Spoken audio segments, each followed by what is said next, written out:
There's the Corvette chassis. It's got a new addition to it. Actually two.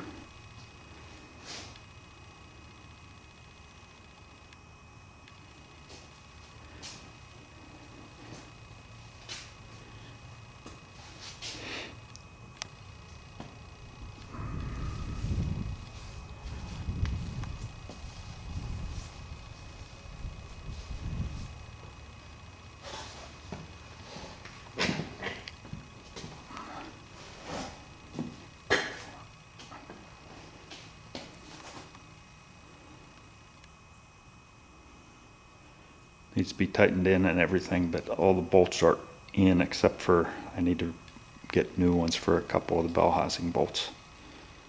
Other than that, they're all in.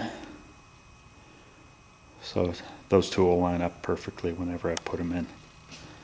And in case I haven't showed you this before,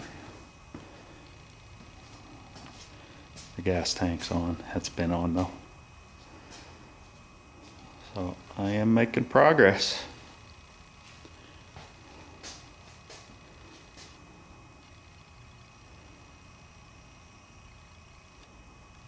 The other thing I did today is I put all the stuff back into the engine compartment that I took out to paint it. Windshield washer motor, coolant recovery tank, a couple of relays that are on the firewall, those kind of things. That took more time than putting the engine and transmission in, I think. Just a bunch of little stuff. But that's where she stands now.